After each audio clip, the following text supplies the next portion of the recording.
All right, let's get to the main topic of today. How many people like freedom of speech? Okay, that's an easy one, right? Everybody raised their hand, by the way, for the audience watching on video. How about unrestricted speech? Completely unrestricted. Everything goes. You can say anything. Nothing can be restrained by government a priori. Who wants to go for that one? Excellent. Slightly smaller group, but still majority of the people in this room. All right. How many people here believe that the same should apply to money, financial transactions? Slightly smaller group yet, but still a substantial proportion of the people in this room. If I ask this question, in most places in the world, people draw a very hard distinction between their appreciation of freedom of speech and applying that same idea to money, to commerce, to transactions. For some reason, when you bring up this concept, they see a significant distinction between money and speech. People are reluctant to consider a world in which we can transact as freely as we speak. Certainly not a world in which everyone can transact with absolute freedom, without any interference, without any censorship. This is a really interesting philosophical debate. To me, there is no distinction. In fact, to me, the essence of privacy in your financial transactions and your ability to transact with freedom underpins, just like speech, many of your other freedoms. If you have freedom of expression and freedom of association, but you don't have freedom of finance, if you don't have the freedom to protect your property, how quickly will your freedom of association and freedom of expression go away? How can you have the ability to participate in the political process if your bank account can be seized because you participated in the wrong political process, or went to the wrong protest, or donated to the wrong organization? Political speech and financial speech and speech, really not that different. If I say that in most places, I'm a radical. Right? That's a radical idea. The idea that we should afford the exact same freedoms to speech and to money. The idea that the ability to transact with anyone on the planet is an inherent part of human rights. It is nobody's business who I transact with. There is no crime of transacting. You can create crimes after transacting, but the transacting itself is not the crime. The transacting itself is a means of expression.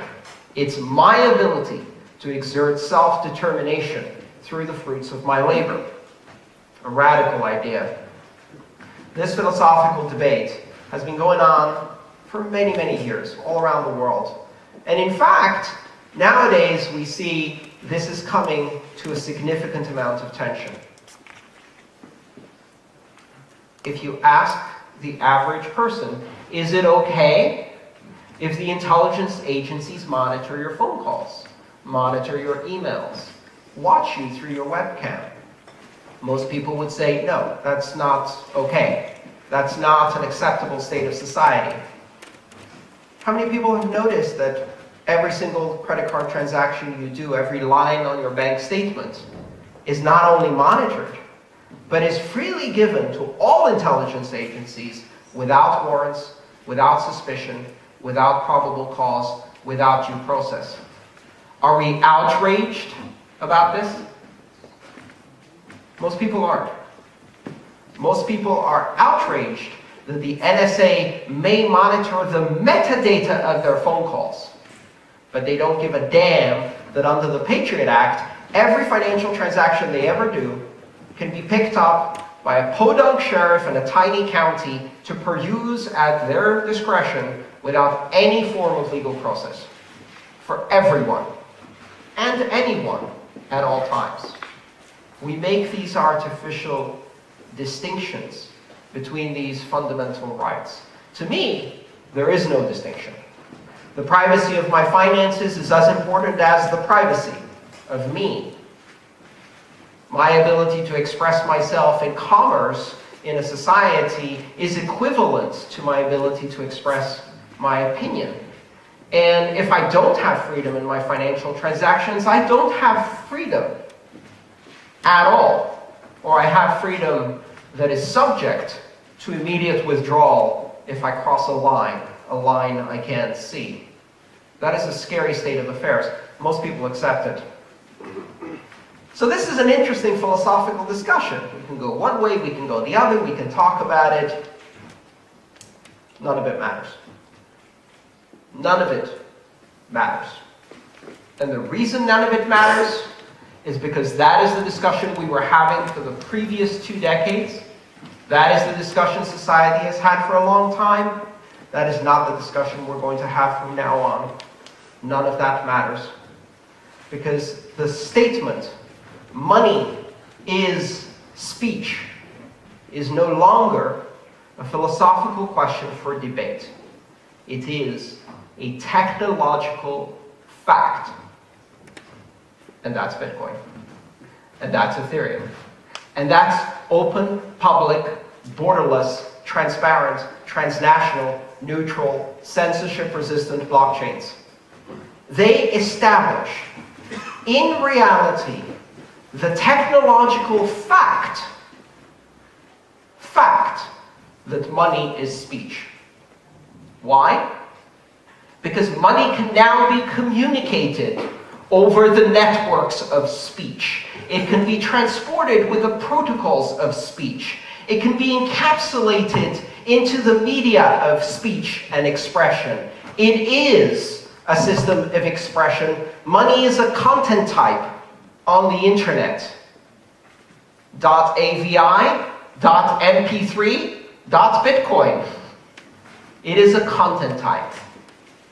A Bitcoin transaction requires no reference to an external authority. It requires nothing but the inherent signatures in the transaction and the proof of work that can be presented in a block to stand alone. It is self-verifiable. You can look at proof of work, which is just a number. You can look at it and say, in order to create this number, this much energy was consumed. That is a fact. And I don't need to ask anyone to make that calculation. I can evaluate the truth of that statement independently without reference to any external authority. Bitcoin transactions, money, commerce now, stands on its own as an expression of value. I have said in many of my talks, money is a language. Money is the language by which we express value to each other. Maybe you thought that was a fanciful statement of philosophy. What I'm telling you is that it is a statement of technological fact. And what that does is it immediately creates a completely inverse relationship with authority.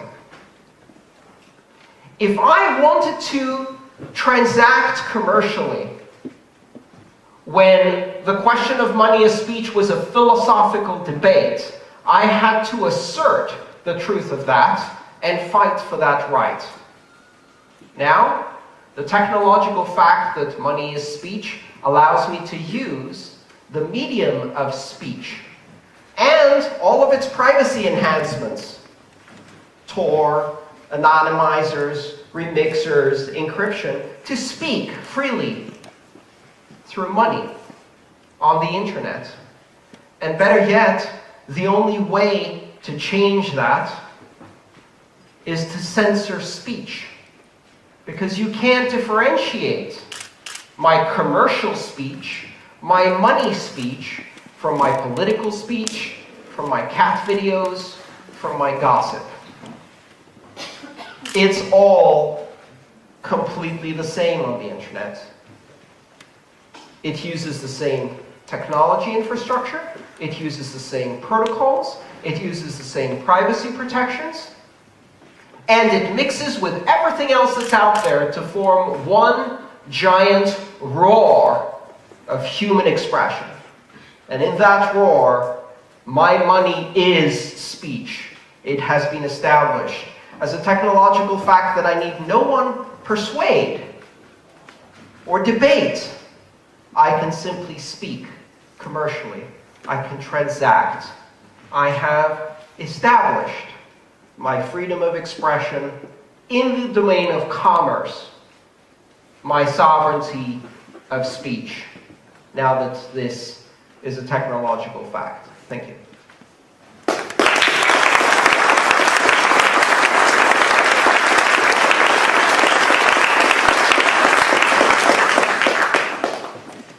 So I hope you enjoyed that talk. It's the first time I've talked on that specific topic. As always with these events, I would like to invite you all for Q&A, and hopefully we can have a nice conversation about this or any other topic you want to talk about. Let's get a microphone to you, and I'll take your questions. So first of all, thank you very much for this very interesting talk. I think if you look at... Hold it a bit closer. Can you hear me like that? Yes. Okay. So if you look at what you just said, I think the freedom of transaction is hierarchically even higher than the one of speech. And just because you have in a transaction, if you send a money transaction, it's a one-to-one relationship. If you speak, you can reach many people. So yes, probably you have more responsibility. So I would go even further and say the freedom of economic transaction must come first, because you can have good reasons to censor certain type of speech. But you shouldn't censor economic transaction because it's really concerning you and the other party you want to transact with.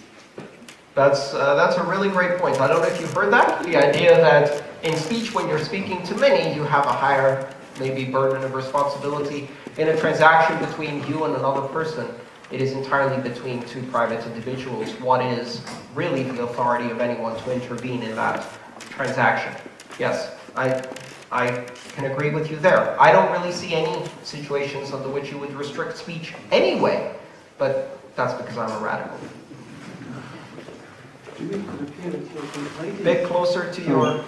To me, it could appear that you're conflating the fact that your Bitcoin transactions are carried across the same network as your speech in order to construct the idea that sending money or Bitcoin is speech. I mean, I could apply deep packet inspection and put that out. You can apply what? Deep packet inspection.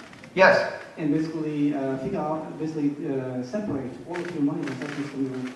Yeah, it just doesn't work that well. I mean, we've seen people try to apply deep packet inspection to a number of scenarios, but with the ability to do encryption, the ability to do onion routing, with the ability to do many other privacy protecting things, I can take all of those privacy protecting things and now apply them to my commercial transactions just as much as I apply them to my speech. You can't easily differentiate, and if you can, that's an attack on the network and will make it harder.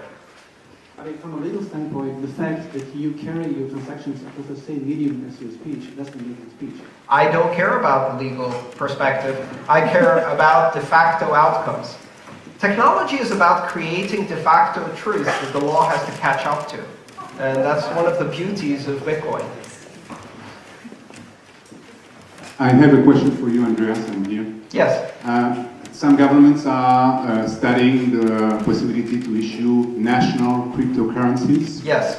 And so what would be your thought with respect to what you said? And as a corollary question, when we think about the national information on a blockchain, government will say it should be in the territory, it should be on a national blockchain. And a national blockchain is in total contradiction with distributed ledger principles. So what are your thoughts on that? So one of the magical things about freedom of speech is that freedom of speech is not freedom to force anyone to listen. And when you speak, sometimes what you say is boring or idiotic. and then nobody listens. You don't get a guarantee of an audience, you only get the right to say something. If national governments want to create their own national blockchains, they are engaging in boring speech. That form of system that ignores the realities of a borderless, open alternative that exists is, by definition, crippled. It is limited in its abilities. If you take this technology and you try to wrap it in restrictions and control it, you have something that is not open, not borderless, not open access, not open innovation, not neutral, not censorship resistant. What is it? It's business as usual, only binary. We already have digital money like that. In fact, 92% of all money in circulation is money in somebody else's database. If that database is built by the government, it doesn't change the fundamental fact. So I would consider that free speech, but boring. You can't impose geographical restrictions on these things, or if you do, you cripple them. And so it is an oxymoron, I would guess. Yeah, unfortunately, there's an abundance of free speech, of boring free speech. Sure there is. But there isn't an abundance of Bitcoin in distribution. So I want to get back to the privacy argument. Yes. How do we get the privacy if it's really difficult to get Bitcoins or other cryptocurrencies without money? Well, so I don't get Bitcoins with money. I work for them. I get Bitcoins through the expenditure of my labor.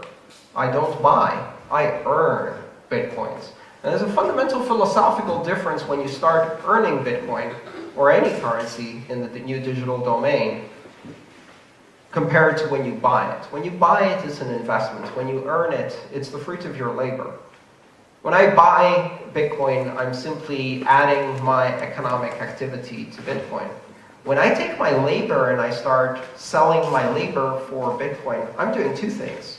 I'm not only adding my productivity to Bitcoin, I'm also removing it from the US dollar. I'm removing it from the traditional sphere of economics. That is a very powerful act. And I would encourage you all, don't buy Bitcoin. Earn it. Whatever you do, do it for Bitcoin. You cut hair for Bitcoin. You drive a taxi for Bitcoin. Nobody will buy your services. Nobody bought my services for 2 years. That's okay. Eventually someone will. And then you're part of this new vibrant economy. Give it time. These things have momentum. Momentum is increasing. And at some point, you'll be the one who made the smart decision 5 years ahead of everybody else. Thank you.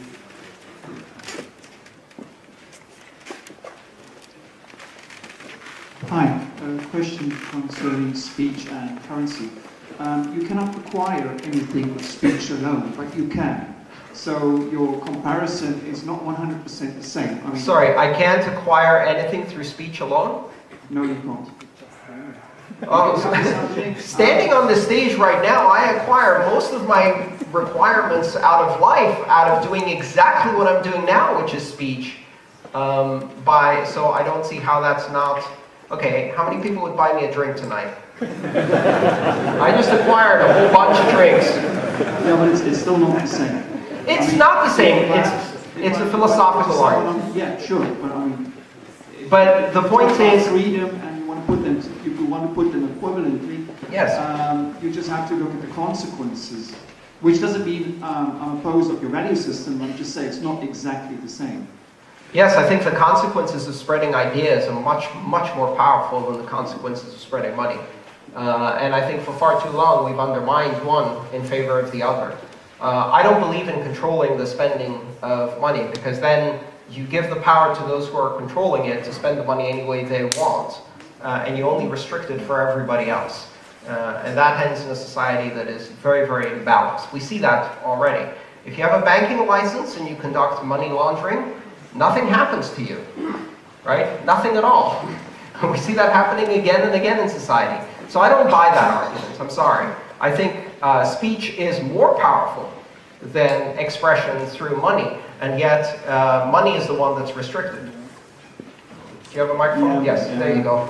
More or less was the same question. That my idea was that transaction possibly can more easily influence people to do something. Right. Or money could more easily do that than speech. But now Yeah, honestly, money is a minor religion. And honestly, forms of speech that promote major religions, capitalism, Catholicism, collaborative things, those are far more powerful than the minor religion of money. It's a cultural construct. Money isn't real. It's only real if you believe in it, and it's no different from any other cultural construct. We make these artificial separations between these, but now we're seeing, for a technological fact, that they are the same. Does anybody else have a mic? Yeah, yep, here. just a quick one. Andreas, can you imagine how and why Bitcoin fails to succeed? Just to speculate, how and why Bitcoin fails to succeed? Oh, yeah, sure. I can imagine a whole bunch of scenario that can result in failure for Bitcoin as it exists today. Now the question is what happens when it fails, how it fails. Does it fail catastrophically? Does it fail temporarily? If it fails temporarily, we fix that, and then it gets stronger. If it fails catastrophically, who here who has been involved in Bitcoin now believes that decentralized global currency is a possibility in this world? And who's buying the new Bitcoin the week it comes out to be an early adopter, right?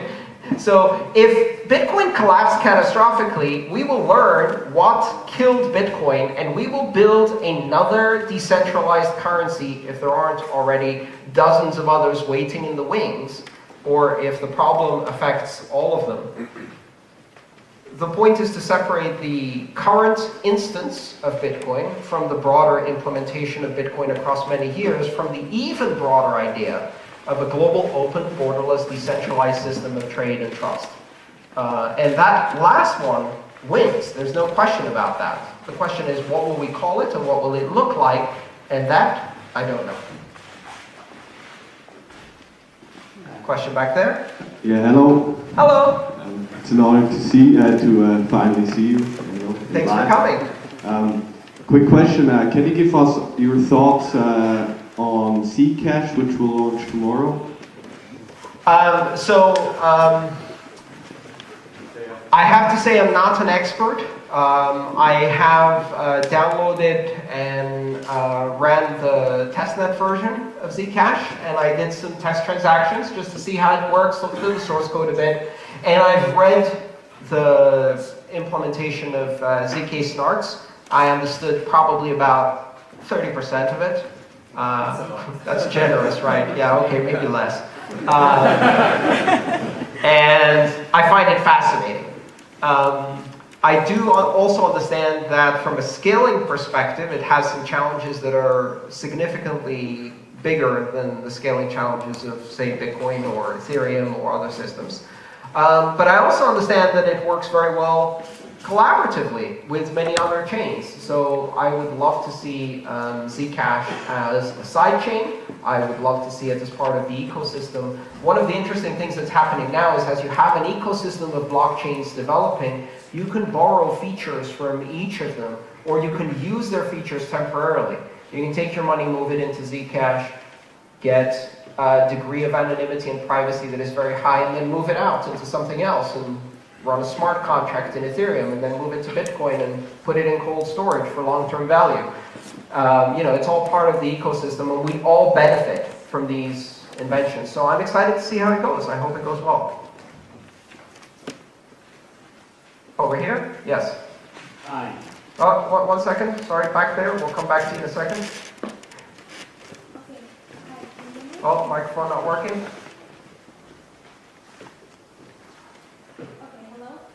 Does this work? Okay. Yeah, there we go. Thank you very much, Andreas, Hello. hi. Thank you for discussing your ideas on freedom of speech. I just had a question regarding zero-knowledge proofs and what you think that means for Bitcoin's scalability. Thank you. Zero-knowledge proofs for Bitcoin scalability. Scalability and privacy generally tend to be at a design trade-off. So, from what I've seen so far, and I'm certainly not an expert in cryptography, although I do think there are quite a few in the room. From what I understand, things like zero-knowledge proofs are actually fairly heavyweight in terms of the amount of data they need to transmit to achieve a zero-knowledge proof. And so, generally speaking, a lot of the solutions we see in anonymity and privacy require much more data to be transmitted, and that has a negative impact on scalability. So optimizing simultaneously on both scalability and anonymity is difficult. That's all I have. Does that help? All right, over here. So if I could chip in on this for a second. Oh yes, please. So, recently I read a lot about Tumblebit and Nimblewimble. Yes. In those two cases, it's it's kind of a result of privacy that you have better scalability because you remove data from the chain that everyone can see. That is true actually. Nimblewimble actually delivers privacy and anonymity at a much better scale than Bitcoin. It does so at the cost of computational complexity and flexibility. So if you think of Bitcoin is here and Ethereum is much more flexible over here, well, Nimblewimble is in the opposite direction. All you can do is elliptic curve points. You can't even do basic Bitcoin scripting.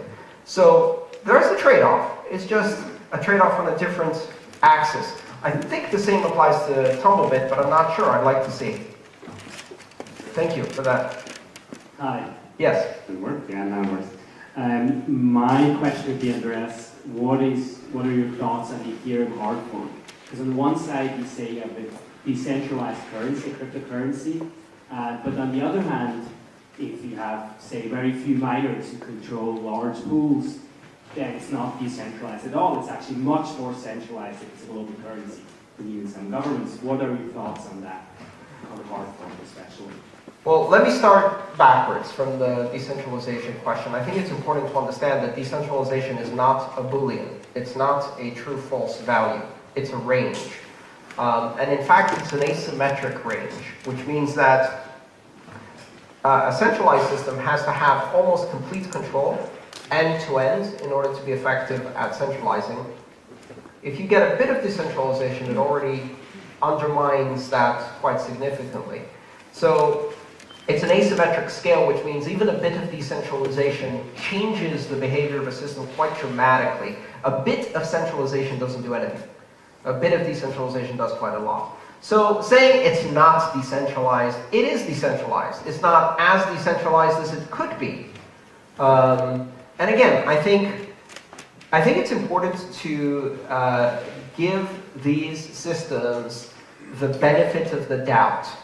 And I think it's fair to give Ethereum a honeymoon period. Like, Bitcoin had until 2012, we had no governance problems, no scalability problems. Everybody loved everybody in the community. Zero fees, smooth sailing, right? That was a good 3 years of relatively little drama. And then things got complicated. I think it's important to accept that things will be complicated. And right now for Ethereum, you've got a situation where in order for the protocol to mature, it has to go through stress testing, right? And because it's a system that offers more flexibility, that also implies more complexity, which means more stress testing. And so we've seen more hard forks. So you're pro hard fork? No, I'm not pro hard fork. It depends on the motivations, it depends on the context, it depends on the risks that are taken in order to do that. There's a big difference in trying to do, for example, a contentious hard fork on a $10 billion currency for a temporary solution to scalability versus doing a hard fork to address a serious imbalance in gas in a very early stage system that doesn't yet have very heavy production use and therefore has some flexibility to adjust. That's a completely different context. And so I won't give you a clean black and white answer because none of these questions involve black and white answers. They're all about nuance and context. After the DAO, were you for or against the hard fork? Briefly, okay, so right after the hard fork for the DAO, which I said would create a terrible precedent and was maybe the worst solution or maybe the least worst solution, and I couldn't tell which. For the first 2 weeks after the fork, I went, oh, look, they succeeded very well. From a technical perspective, it pulled off great. And then afterwards, I revised my opinion. And I said, okay, great, they succeeded technologically, but politically it ended up damaging the ecosystem. And I think one of the problems with having multiple forks is that it creates confusion and fragmentation for developers. One of the advantages is that it allows you to experiment with different approaches to governance, different approaches to scaling, et cetera, et cetera. So again, different recipes for different solutions. Thank you for a straight answer. That was not a straight answer.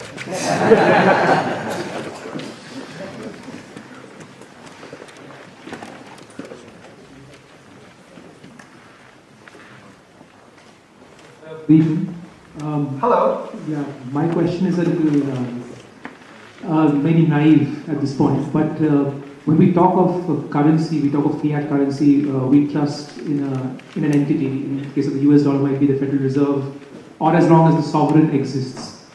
What is underpinning the trust in Bitcoin? Trust in what? Okay, that's a great question. It's a question that comes up a lot. And this, at its core, is the fundamental question of where does money get its value, right? And quite honestly, I would challenge the idea that when you trust a currency, what you're trusting is an entity. I don't think that most people who spend Swiss francs do so because they trust that the Swiss central bank is going to offer good stewardship in managing the currency within a 2 to 2.5% inflation per annum band, while simultaneously managing unemployment in a grand strategy of monetary policy. Most people have no idea what the Swiss central bank is. They probably think there's gold in the vaults. They have no idea how money works. What they trust is that if they go to the store tomorrow, someone will give them a dozen eggs for, what is it, 40 francs here? 400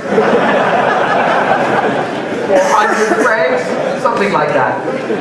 That is where the value comes from. It's forward trust. It's the anticipation of future value, expecting not only that you believe in the illusion that pieces of plastic or paper have value, but the next person tomorrow will still believe in that illusion long enough to feed you. That's where the value of the money comes from, not some central entity. What the central entity does, fundamentally, is they provide a guarantee that the money hasn't been forged, which was especially important when the money was precious metal, and you wanted to know that it wasn't 30% zinc, but actual silver or actual gold. And so the monarch would stamp it to tell you, this is guaranteed. And in fact, it was one of the highest crimes of treason was to forge, tamper with, or slice off pieces of the money. The monarch provided a guarantee of unforgeability, a guarantee of metal purity, when the value was intrinsic in the coin, or somewhat intrinsic in the coin. What exactly does the central bank offer in terms of that? Because it certainly isn't a promise not to print more, right? It is, again, a promise of unforgeability. And what it says is, within this jurisdiction, you will be able to use this, at least, if nothing else, to the buyer of last resort, which is you will be able to pay the government for any money you owe the government with this money. That is the only guarantee you get, the only base of trust you get. And I would say that's relatively weak. So why do people trust in Bitcoin? Why do people trust in any of the digital currencies that exist out there? Fundamentally, because they believe that it will still have value tomorrow and they can use it to buy goods and services. That's how I use it. I get paid in Bitcoin, and then I use Bitcoin to live. And I trust that I will still be able to use Bitcoin tomorrow to live, and as long as that joint hallucination rolls forward, we have value. So the value is really in the community. It's in the economic activity of all of the participants, in the understanding that we are all using this to trade. And the second part is that I trust it can be forged, because I've read the algorithms and I know it can be forged. It can be faked, right? And it can be diluted. So I have that level of trust. That's all it is. I believe that other people will find it useful in the future. And that's the basis for all money. Now, behind that, a very large amount of energy expenditure and computation for Bitcoin that ensures that it is also rare. Does that help answer the question? Hi. Hi. Yeah. Oh, there you are. Hey. I have a question about politics. A question about politics. Yeah. I don't really do politics. I'm kind of Well, mild. where you come from in this talk, for example, was essentially political speech. Yes. Money is an attribute of power. Has always been, for good and bad reasons, probably. Yes. My question is also, we see with all this drama you're talking about, the falls, all Yes. that we're creating a new kind of politics, right? Some people have more knowledge, some people have more access, some people have more control of the system, and you still need to protect the little guys, the newbies, people who don't understand anything to code. And I don't see that moving forward as fast as the technical side of things. Yeah. How do you think, because I think it's going to be crucial. We're going to be linked by money more than we have been ever. And it's going to be useful to solve things like, global climate things and stuff like that. We need that model of governance. So, where does that come from? And where do you see it emerging? Governance is a lot harder to do than the basics of transaction, trust verification that we do in Bitcoin. It's a lot harder to do because human nature, emotions, and other things intervene. I actually kind of prefer this kind of politics where the people who are engaging in all of this can't confiscate my money and can't actually do much at all. What we've seen in Bitcoin for the last year and a half is political impotence from all sides. Like, nobody can say, this is the way debates usually work in the political world is that after an hour of debate, someone stands up and says, thank you all, I appreciate hearing all these opinions. Now let me tell you, this is what we're going to do. And nobody in Bitcoin can actually do that. So as a result, the meeting just goes on forever. And what it's demonstrated is that no one has the power to say, I've had enough of this, you're going to do it my way. That doesn't work in Bitcoin. And that creates paralysis. But what it also creates, in my opinion, is security. I'm protected from fickle decisions by people I did not elect that can affect my money.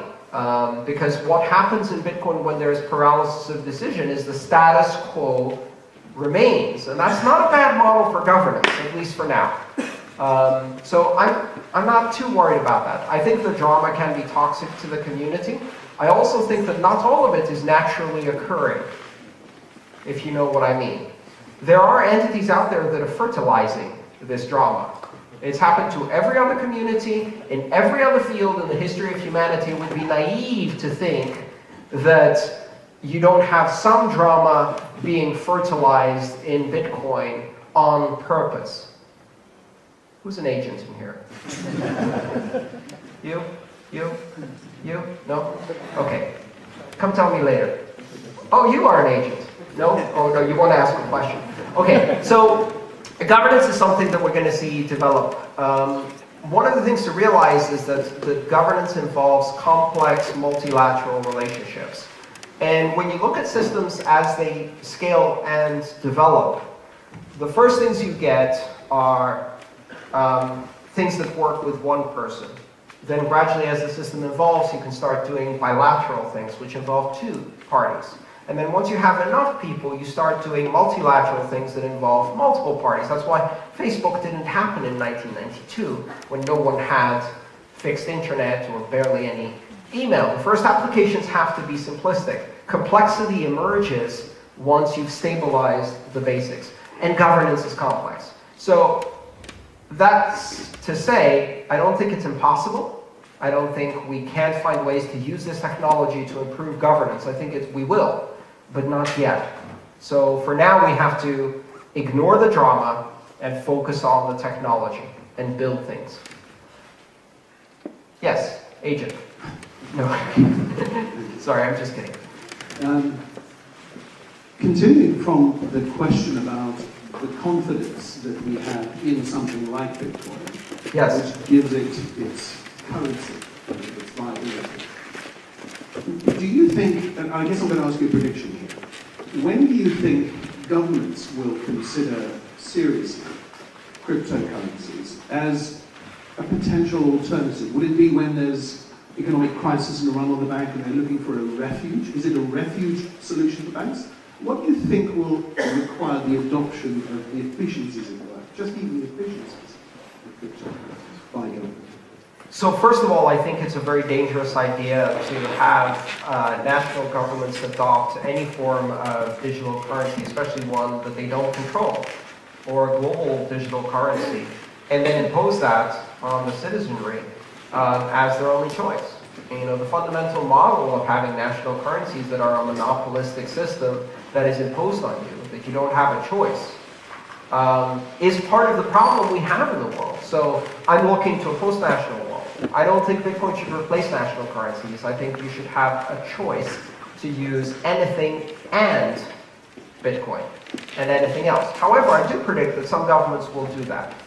I believe, and forgive my geography if I get this wrong, I believe that Montenegro uses euros, even though they're not part of the economic area, and they're not part of any of the European Union treaties. And the reason they do that is because they realize that the cost of maintaining a central bank, printing facilities, and printing currency is damn expensive, especially if you want it to not be forged. And so Montenegro is not the only country that has decided to simply adopt by proxy another unit's currency to save on the administrative costs of running their own, right? Outsourcing, basically. I wouldn't be surprised that you will see in some nation states, if they have a collapse of their national currency and they can't afford to print money, and yet these digital currencies are in broad circulation, they're broadly available, they're part of mainstream use, they just say, you know what, we don't need a currency anymore. People can just use this and back out of the business of currency. Now, that's probably going to be a very small country. It's going to be a country that can't easily impose its sovereignty, that can't afford to be all fancy with its money. Or it may be a failed state. I think those are the conditions under which you see it. I don't think the United States is going to say, hey, let's all switch to Bitcoin. We didn't even switch to metric. We tried twice. I just wanted to add a statement to your answer you gave to the gentleman in the back regarding the value. Yes, thank you. There's cross-border value, but when I get confronted with questions about Bitcoin, I often hear, so there's intrinsic value, because in fact, it's true what you say. A lot of people think that I can go to the national bank and give me 10 francs and they give me some amount of gold. Silver or gold, yes. I think it's kind of hold it a bit closer to your mouth so I can hear you. Okay, yeah, sorry. Perfect. So I just wanted to add that for me it's intriguing and also ironic that for me the intrinsic value in Bitcoin lays in its non-physicalness, exactly in those mathematical properties which make it non-physical. Rather than intrinsic value, I like to use the term intrinsic utility. Because the truth is that systems of money that have intrinsic value make for not very good money. Because the intrinsic value of the money dilutes the purpose. Money is meant to be an abstraction of value by which you communicate value, not value itself. If you can eat the money, then some people will choose to eat the money, causing a deflationary situation because there's a reduction in the supply of money because people ate it, right? So if you chose bananas as your money, that doesn't make a very good system of money. Things that have intrinsic value, their intrinsic value may change abruptly due to circumstances. If you use water as your money and you have a monsoon, your money supply went to shit. If you have a drought, suddenly your money supply is much more different than it was before. So the best forms of money don't have intrinsic value. Intrinsic value is an illusion that we've created in order to better explain money at a level of a 5-year-old, which is the same level we explain it to everyone in our society forever. And instead, I think intrinsic utility is a great concept.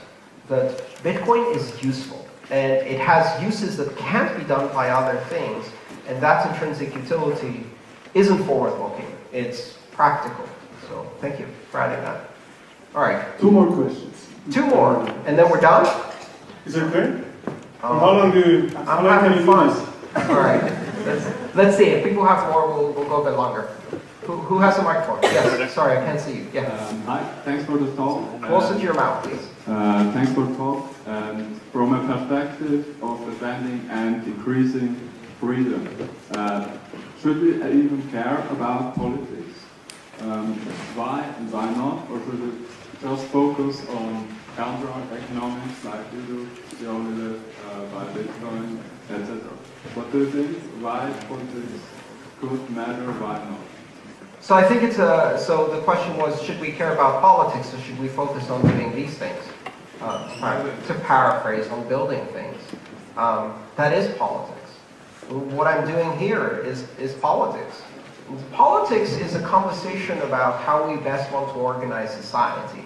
It's not a conversation that you can only have if you're an elected official. It's not a conversation that you can only participate in once every 4 years. It's not a conversation that you can only participate in by wearing a blue-colored or red-colored pin. That's what they want us to think politics is. They want us to think politics is the dirty business of deciding between 2 terrible choices once every 4 years, so they can mess up the life of our neighbor who we didn't like anyway and supported the wrong candidate. That's not politics. That's tribalism played out in governance. And we don't need that. Politics is us as a society having a conversation about governance, and we're doing that right here. We didn't cast any votes. I certainly wasn't elected.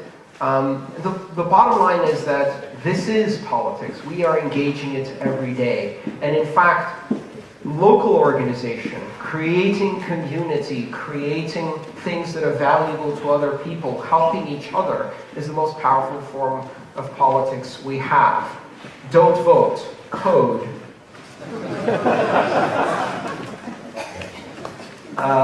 Okay, one more. Wait a second. Right over here. It's over there. I have over here? Yeah, a question. Sorry. Thank you. I wanted to ask, what are your thoughts and opinions about Steemit from a technical perspective, but also in general?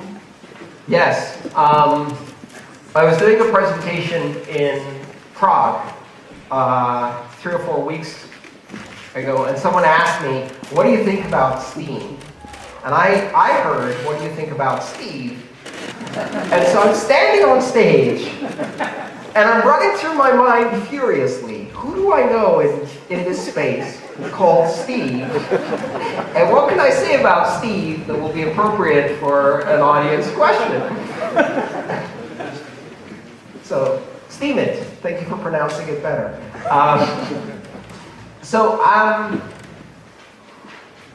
I haven't participated, and I've been asked by a lot of people to participate, and most of the people who've asked me to participate have done so by saying that I could make a lot of money by posting something.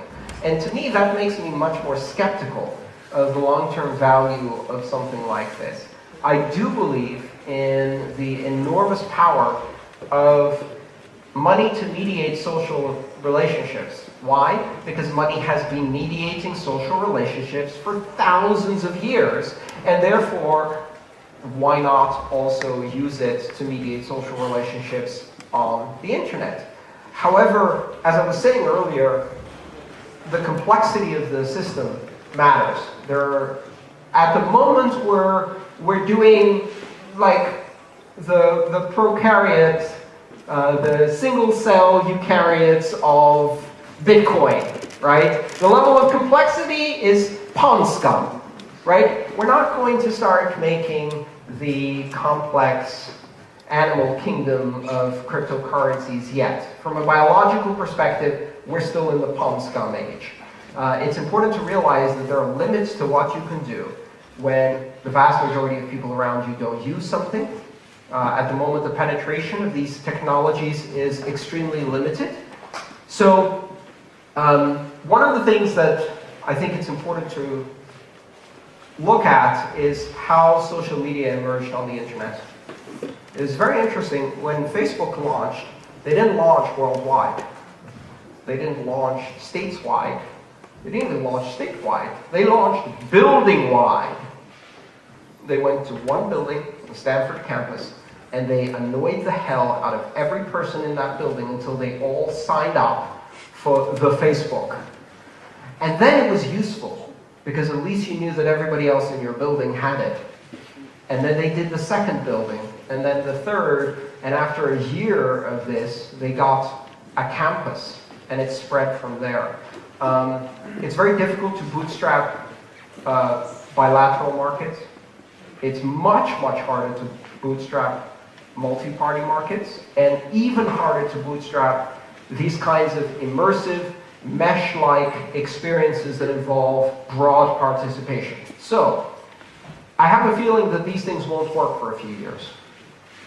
Maybe they will, but I'm skeptical. We'll see. I would like to see them work. One of the difficult things with any emerging technology is that the most important thing is not the team, it's not the funding, it's not the idea, and it's not the execution, it's timing. You can have the most brilliant idea ever, and you're just too early. Google was the 22nd search engine launched. Amazon was the 30th attempt at doing home delivery over the internet. And we don't remember the other 29. So we'll see.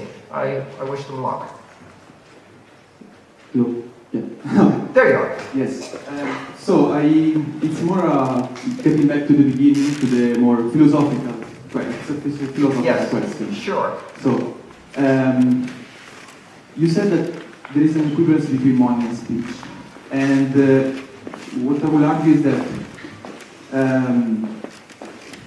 do you think that money, money transaction could have negative externality that are not really visible? For example, when you engage in some criminal activities. And getting back to the technological topic is that if you have a perfect privacy system, which is what we want in a sense, yes, how the world will look like. So money has externalities, but so does any social interaction. Speech has influence, and money is just a form of influence. And speech has power, and money is a form of power. If you pay someone to do a criminal activity, what they're going to do is they're going to take your money, and then they're going to talk about it with their co-conspirators and use speech to organize the rest of their criminal activity. And they might even actually use that money to speak further to engage other people in engaging in criminal activity. We make distinctions between actions and words. And to me, money is a form of speech. It's not a crime in itself. The crime happens, maybe, afterwards.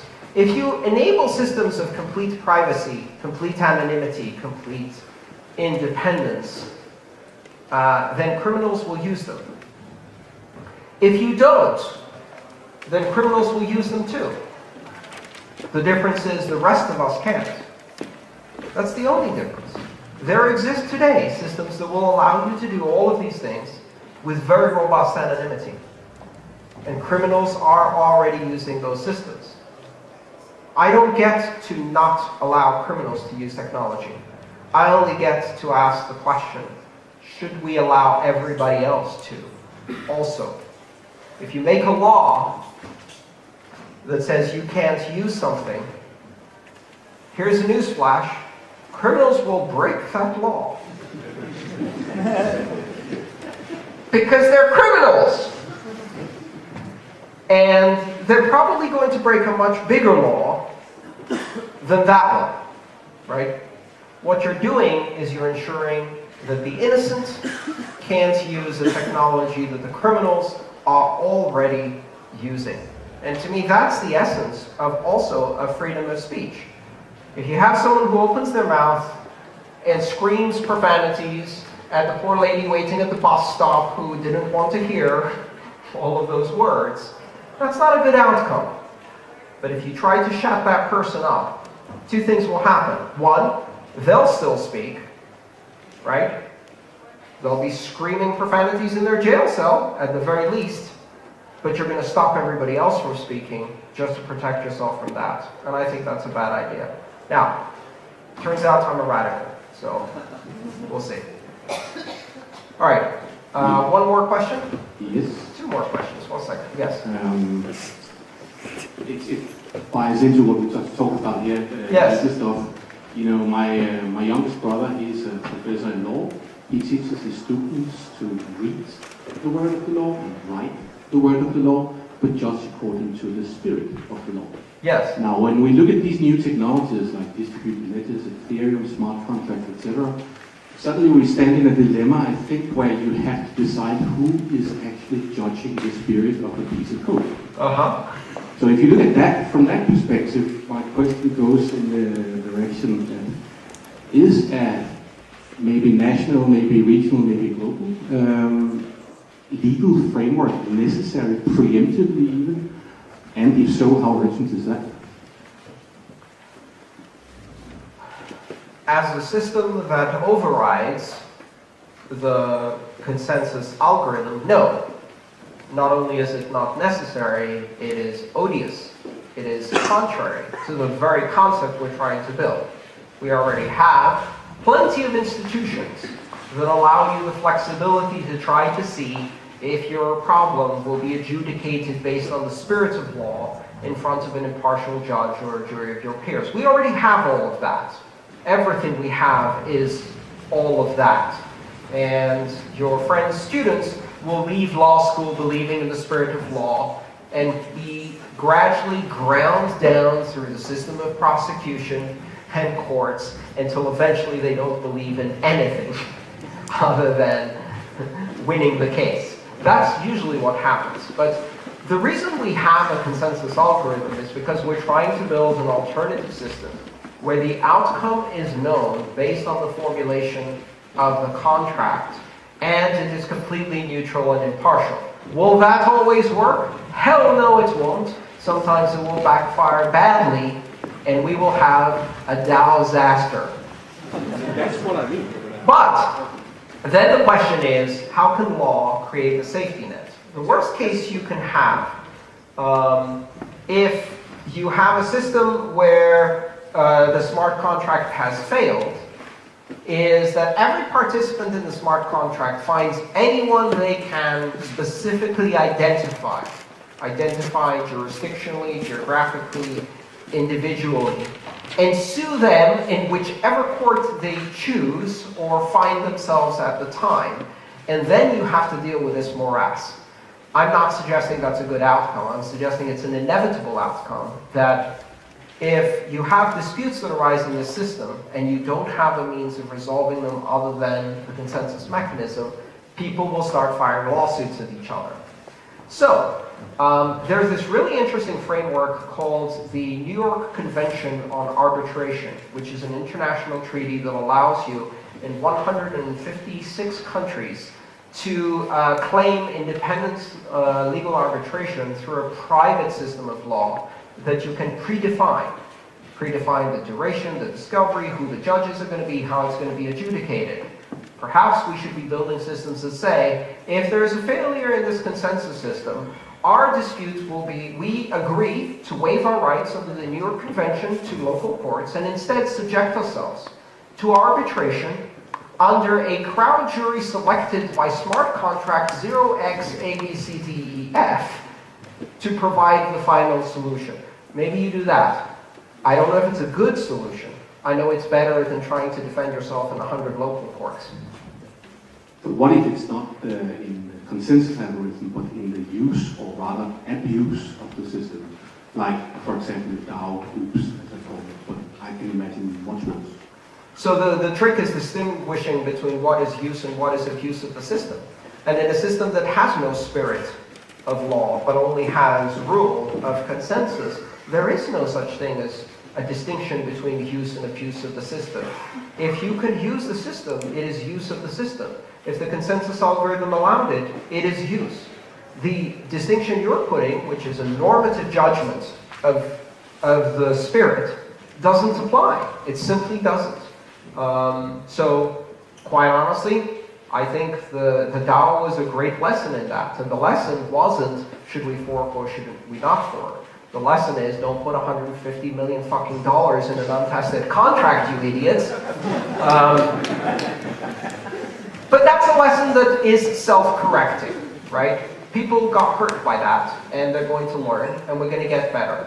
We have to realize that what we're building here, these systems, their defining characteristic is caveat emptor. They are free market systems. They are free collaborative, voluntary participation systems. Caveat emptor, buyer beware. That is not a warning. That is a fact. And so you take it as it is. And if you don't like it, you can use the other systems. We have plenty of them. But we're not going to change this one and make it into one of the others. In fact, we're going to fiercely resist that change. Does that help? All right.